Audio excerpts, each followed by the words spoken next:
everyone, it's Diane at Minerva. I hope you're all having a wonderful week. And today I'm going to be sharing a sew along for a children's dress. It's McCall's 5613 and we're going to be making this version here, so it's version B with the button details on the shoulders. And what we're going to be using is this wonderful Minerva exclusive cotton sateen in Summer Dreaming. Isn't that a fabulous, gorgeous design? It's such rich colours. It really does just shout summer. And something that we're going to use for a detail on the shoulder is these beautiful little daisy buttons. I think they're really going to set it off and add a really nice touch. So everything that you need will be tagged below, so you'll have everything you need to get started. Wash and prepare your fabric before you begin. And also take a tape measure, locate the sizing and measure the person that you're making for. And when you've done that, we're ready to begin sewing. So let's go and cut our pattern pieces together now. Here we have our pattern pieces for our dress. So here is your lower back. So you're going to cut this piece on the fold, and the fold is here. Make a note of the notches and the circles, these markings, and also your pocket placement. Here is the lower front for A and B. Again, you're going to cut one on the fold. Here is the fold. Make a note of these pleat markings here, so you want the lines and the circles. The markings here, the notches, and again the pocket placement. So here we have the upper back. Now this time you're going to cut two pieces and you're going to cut them on the fold of the fabric here. Make a note of the notches, the buttonhole placement. Here we have the pocket pieces for B and D. You're going to cut two of fabric. Make a note of these pleat markings here and the circles. And here we have the upper front. Again, you're going to cut two pieces on the fold of the fabric here. Note your notches at these points. Now you're ready to begin making your dress. So first of all, you want to wind half of your thread onto your machine spool and check your machine needle is sharp. I'm using a universal size 70 today on this fabric. You may wish to test it before you begin. When you've done that, we're going to take our front piece of our skirt. So that's this piece with the pleats marked at the top. And what we're going to do is we're going to create those pleats first of all by bringing these lines together. Let's do that now. So I sometimes find it's easier if you bring the central two together first of all like this, because these two meet together like this. So this one is going towards the centre and this pleat is going towards the centre. So pin those first of all and then work outwards. So here is your next one. So there's your next line and it's coming towards this line here, towards the centre. So that one goes on top of it.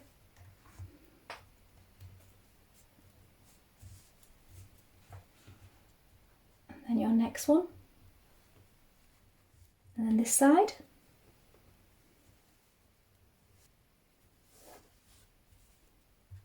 Now when you've pinned them, you can just check that they're all even.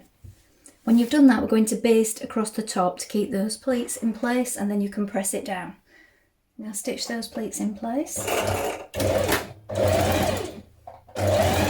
Now you're going to take one of your front top pieces like this and place it right sides facing with your bottom skirt piece, and we're going to pin it along the waist here. Now you need to make sure that you line up your central point.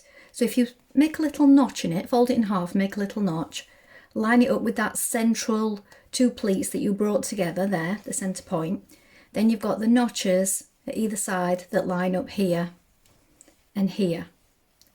Now stitch that in place with a 1.5 centimetre seam allowance.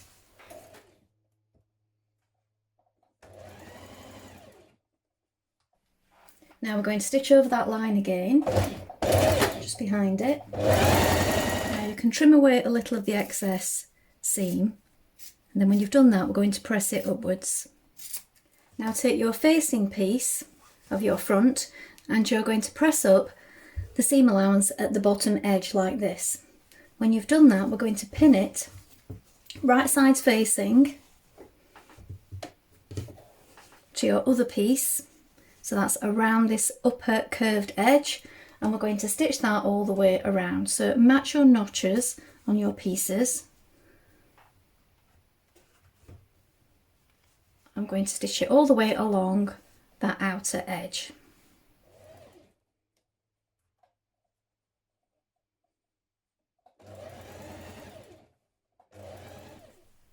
Now trim that seam to 6mm.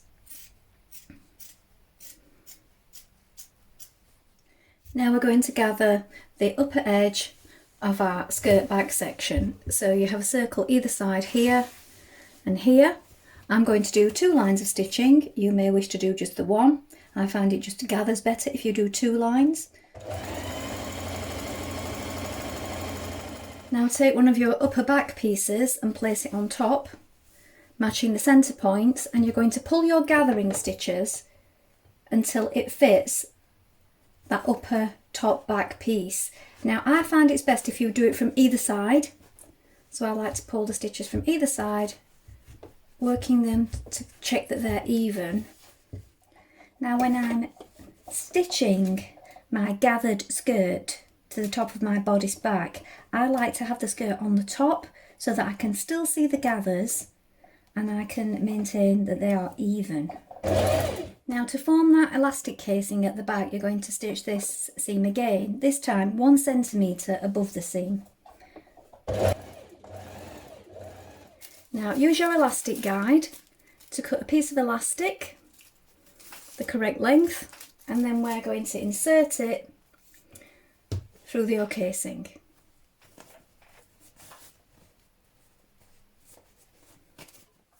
Baste across either edge of your elastic to keep it in place. Take your facing piece of your back upper piece and turn under and press the seam allowance. When you've done that, we're going to place it right size facing like we did with the front, and we're going to stitch round the underarm and around these buttonhole tabs that go over the shoulder. So pin it all the way around first of all, and then I'm going to stitch that in place.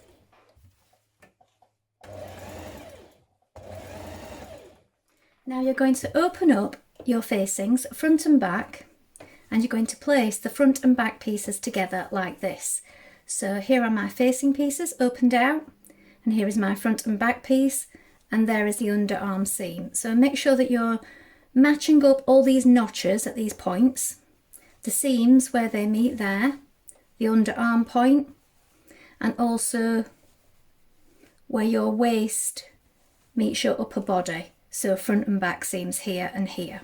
And then you also have notches down the sides, look, that you need to match up. So we're going to stitch it all in one movement. So down the facing, down the side pieces, and down the skirt.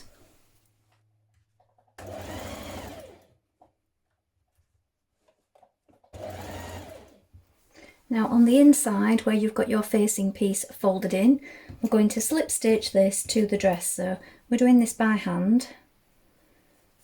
Gives you a nice finish if you do it by hand. Anyway, you don't get to see the stitches on the other side. Now take your pocket pieces and we're going to stitch around these curved edges at each side, just 1 centimetre away. And then we'll be able to pull on this and it will help us make that nice curve. Now we can just pull on it a little before pressing it, and it just all comes together much neater if you do that first of all. Now bring your lines into the centre like this to create this central pleat in your pocket and baste along the top. Press back a narrow hem at the top of your pocket.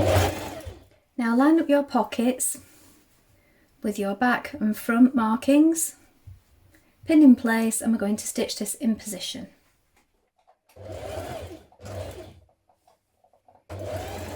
Now we're going to do our hem on our skirt. Now you can overlock it or zigzag finish and turn it up once if you wish. It's a 1.5 centimetre hem. I'm doing a neat double fold at the bottom.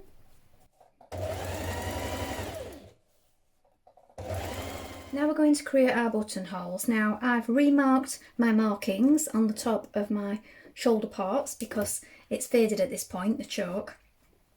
You want to consult your manual before you create your buttonholes, as all machines are different. This one does it in a 4-step movement, so it's 4 separate steps. You do them manually. Some buttonholes, it's all in one movement, so it's just one step. I prefer the function of this one. So first of all, it makes a bar that goes across, like this. Then you change it to the next step. Then it goes back. You also want to check your size of your buttonhole. Now in a 1-step one, you can set this function before you begin. And we go back across for the bar again. So that step is the same really. And then the final step is we come back up along this tack motion here. And then we can cut that. Now you can get tools to do this, but I like to do this with scissors. Don't use an unpicker because you could have a nasty accident on your dress and make a big slit in it. Now you're going to sew on your buttons.